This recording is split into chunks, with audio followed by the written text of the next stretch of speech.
இதயத்தின் ஒளியாய் உணர்வுகளின் அலைகளாய் மாறும் இந்த பயணத்தில் எங்களுடன் பயணம் செய்ய நீங்களும் காத்திருங்கள்.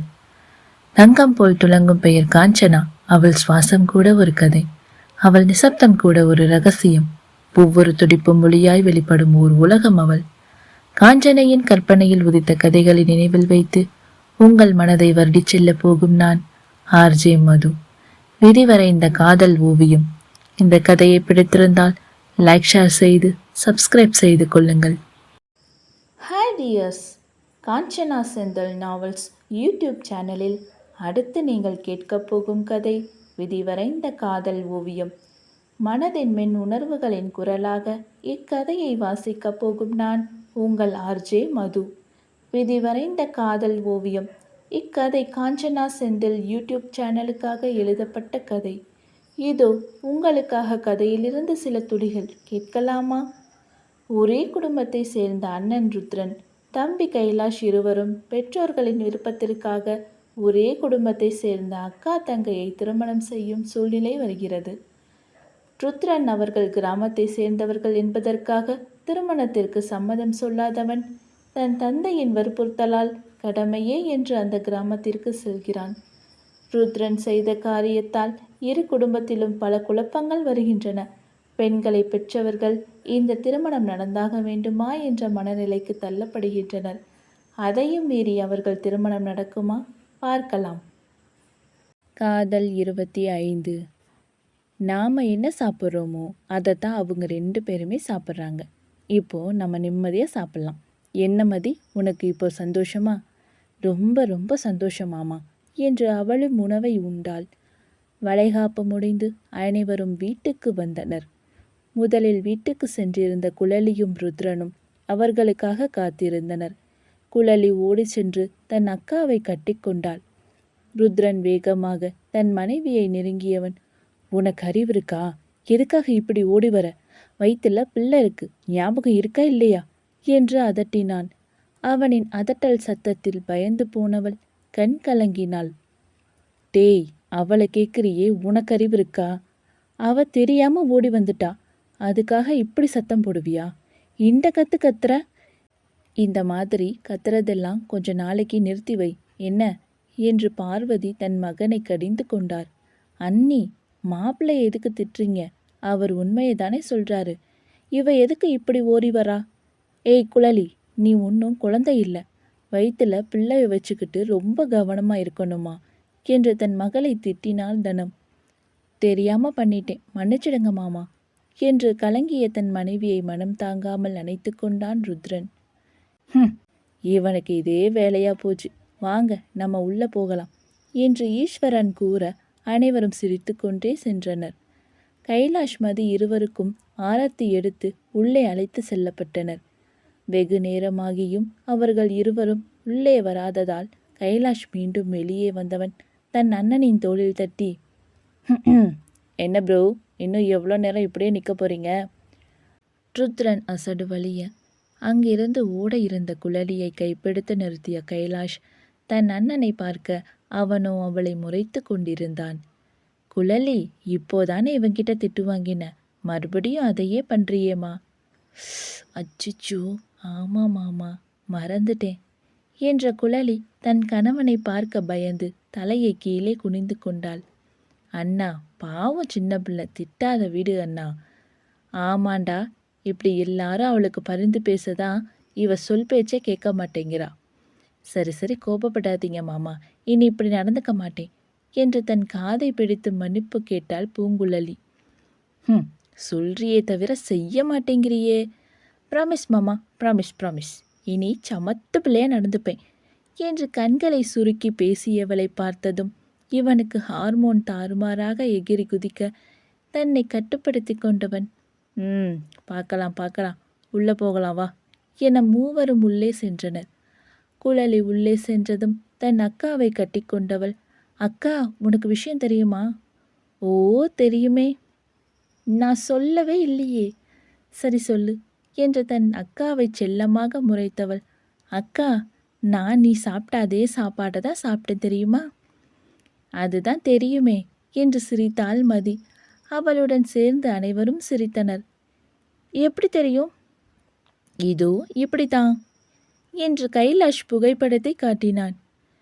இது எப்ப நடந்துச்சு என்று அவளோ திருதிருவென்று விழிக்க, அடியே மக்கு பொண்டாட்டி, நீ கையலம்ப போனியே, அப்போது நான் ஃபோட்டோ எடுத்தது மட்டும் இல்லாமல் வீடியோ கால் போட்டு இவங்க கிட்ட பேசிட்டேன்.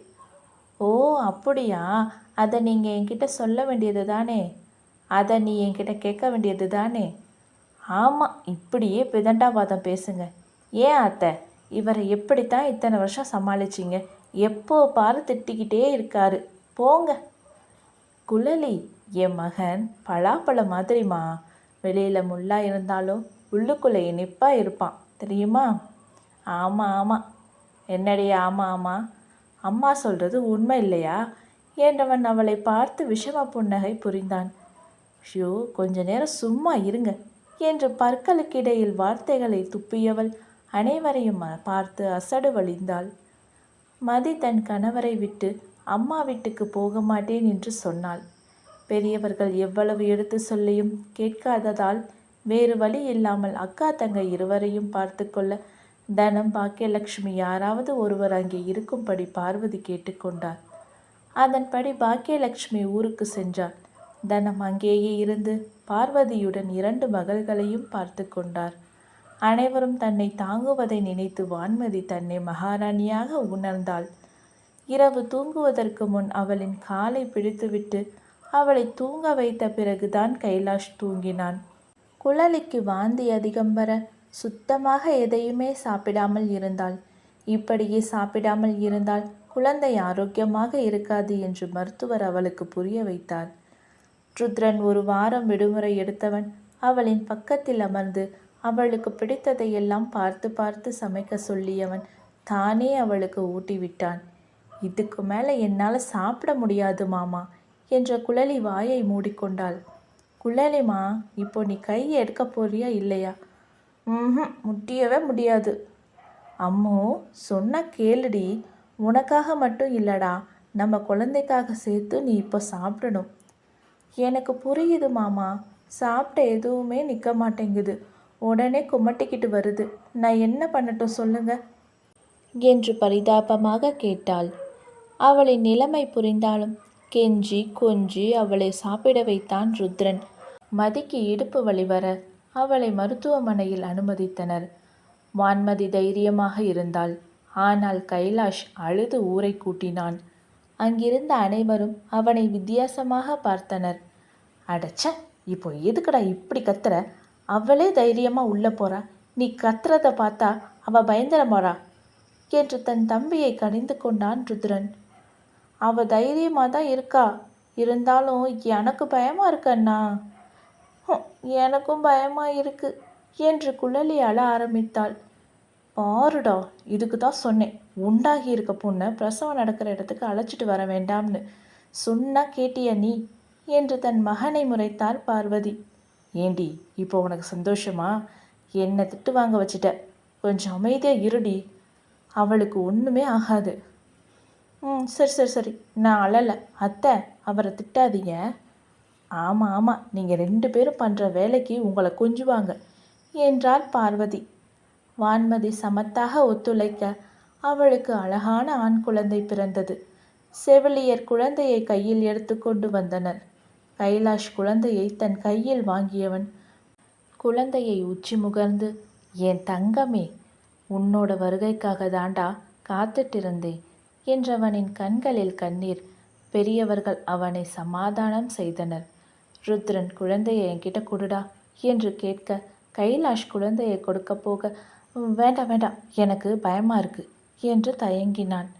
குழந்தையை குழலி தன் கையில் ஏந்தியவள், தங்க குட்டி, இங்க பாருங்க, நான் உன்னோட சித்தி. உன்னோட பெரியப்பா உன்னை தூக்குறதுக்கு ரொம்ப பயப்படுறாரு. நீங்கள் வளர்ந்து வாங்க, அவரை நாம் அடிக்கலாம், சரியா என்றதும் அனைவரும் வாய்விட்டு சிரித்தனர். அடியே, இப்படியெல்லாம் பிள்ளைக்கு சொல்லி கொடுப்பியா என அவளை முறைக்க, ஆமாம் சொல்லி கொடுப்பேன் என்று அசராது பதிலளித்தாள். சூப்பர் குழலி, உன் பிள்ளை பிறந்ததும் அதுவும் சேர்த்து அண்ணனை அடிக்கட்டும். அடே ஏண்டா? எல்லாரையும் உருட்டி மிரட்டுறியே, உன்னை நம்ம பிள்ளைங்க தான் அவங்க கண்ட்ரோலில் வைக்க போகிறாங்க பாரு என்றவன். சரி சரி, நீங்கள் பேசிட்டு இருங்க, நான் என் பொண்டாட்டியை போய் பார்த்துட்டு வரேன் என்று சென்றான் கைலாஷ். பெரியவர்கள் அனைவரும் குழந்தையை வாங்கியவர்கள் கொஞ்சினர். கைலாஷ் உள்ளே செல்ல காய்ந்த சிறகை போல படுத்திருந்தவளை பார்த்தவன் கண்கள் கலங்க அவளை நெருங்கி பக்கத்தில் அமர்ந்து அவளின் நெற்றியில் இதழ் பதித்தான். மதி கண் திறந்து பார்த்தவள் மாமா என்று எழுந்து அமர முயற்சி செய்தவளை, என்ன பண்ற மதி, இப்போதான் பிரசவம் முடிஞ்சிருக்கு, படுத்துக்கோ. மாமா, நம்ம பிள்ளைய பார்த்தீங்களா, எனக்கு ரொம்ப சந்தோஷமா இருக்கு, நமக்கு குழந்தை பிறந்துருச்சு. பார்த்தேன் மதி, பிள்ளை அப்படியே உன்ன மாதிரியே இருக்கான். நீ என்னை ரொம்ப பெருமைப்படுத்திட்டடி. ஐ லவ் யூ பொண்டாட்டி என்று அவளை நெற்றி முட்டினான். லவ் யூ மாமா, லவ் யூடி கண்ணம்மா. மதிமா, ஏதாவது சாப்பிட்றியா, பசிக்குதா? எனக்கு சந்தோஷத்தில் பசியே எடுக்கலை மாமா. டாக்டர் எப்போ சொல்கிறாங்களோ அப்போ சாப்பிடு. செவிலியர் வந்து அவளுக்கு என்ன உணவு கொடுக்கலாம் என்று சொல்ல கைலாஷ் அதை வாங்கி வரச் சென்றான். ருத்ரன், நான் வாங்கிட்டு வரேன்டா, நீ அவ கூட இரு என்றதும் பெரியவர்களும் உள்ளே சென்றனர்.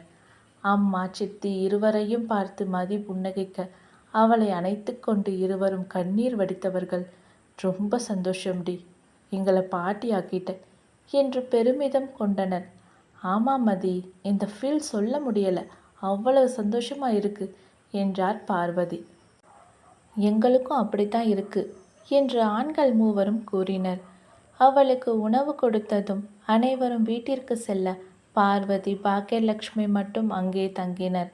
கைலாஷ் இரவு வரை அங்கிருந்தவன் வீட்டிற்கு சென்றான். மதியை வீட்டிற்கு அழைத்து சென்றனர். அவளுக்கு பத்திய உணவு பார்த்து கொடுத்தனர்.